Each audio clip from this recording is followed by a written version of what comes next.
Now, the next question is, what's the effect of the crisis on the dollar and on the international role of dollar? Well, if we look at the GDP data, for instance, we should assume that since emerging markets are growing a lot, the share of the US GDP in the world share is declining.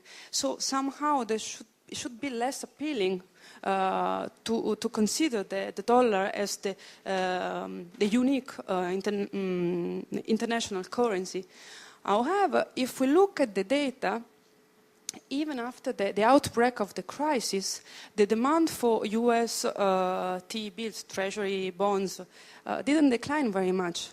If anything, there was this flight to safety. There was an increase in demand for this kind of product, and also the use of the dollar in the international markets to settle transactions was not really affected.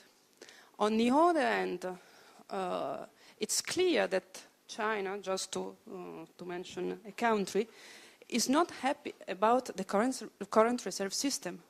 There is a lot of talking about the dollar trap. And by dollar trap, the idea is that China is holding a huge amount of reserves in dollar. What China would like to do is to get rid of the dollar and to move to something else, but cannot do it. Because as soon as China will start to sell dollars, the Chinese yuan will start to appreciate. And the dollar will fall with a very huge losses in terms of international purchasing power of Chinese reserves. So there is this situation which is quite difficult to solve. Nonetheless, we should ask the question, what would be the new global reserve currency, if anything? But another question which comes maybe even before I mentioned earlier is, will the old model continue? In other words, what about the future path of reserves? Will China keep increasing the amount China and emerging markets increase the reserves holding, or there will be some switch? Now, here I show you a few lines. There is the blue line is the current account of developing Asia. Then the green one is China. You see that talking about developing Asia or China is more or less the same thing. And then you have the changes in the reserves. And then in pink. And then in velvet, I made a very broad forecast. It's not even forecast, just to have an idea of what could be the future part of reserves. So I just took the current account of China, and then I added up with the forecast that the IMF made about the future need of reserves for emerging markets. So if we believe that the future path will look like this, the reserves accumulation will continue in the future. Now, next fact is that now there is a huge supply of safe US Treasury bills. So, in some sense, the financial system will not be called to make any sort of transformation. The point is, does China really think that US T-bills are still the best way to invest its reserves? Now, if we think so, what are the possible scenarios about the reserve currency?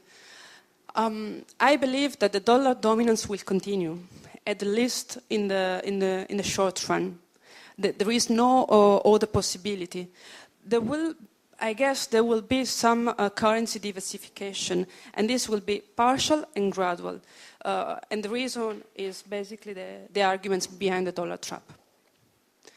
And in this currency diversification, it's likely to be the case that the euro will play a larger role. There is also some talking about the fact that the renminbi, the Chinese currency, could become an international currency. Or there are even some talk about Asian monetary union. I don't think this is very likely.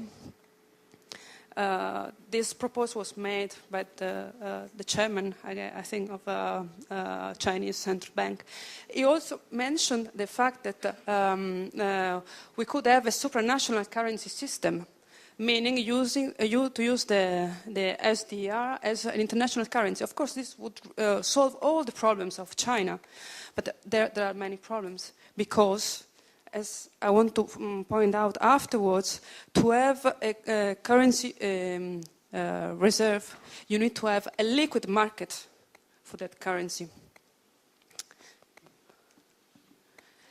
And this is the reason why I believe that the euro is not an international star, and it will not be, at least in the near future. I believe that potentially the euro could be a rival for the US dollar.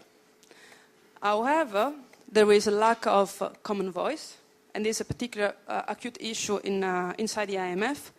But I think that the main reason lies in the fact that if you look at the euro security markets, they are not integrated. And this is the reason why the euro is not a competitor for the US dollar in the international markets. In this chart shows the domestic debt securities of governments. You have the G3, Japan, US, and Euro area. Japan is the largest, actually, but it's not a liquid market. It's just held internally. But if you look at US and Japan, the size is comparable. So in principle, we have some requisite to be an international currency. I will conclude very fast. And I'm focusing on this topic, just to remind you, on these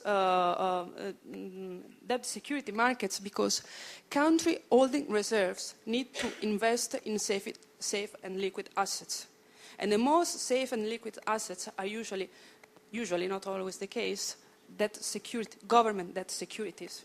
So the euro, to be an alternative to the US market, should be able to provide very liquid and safe market.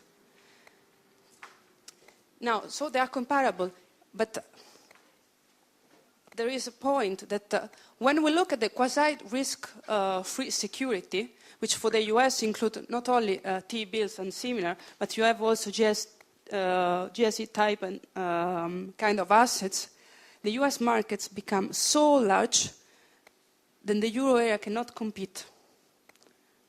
And here in the euro area, we added the 4 big countries' government debt, but also covered bonds. I think this is really a very big issue, and this could be the future.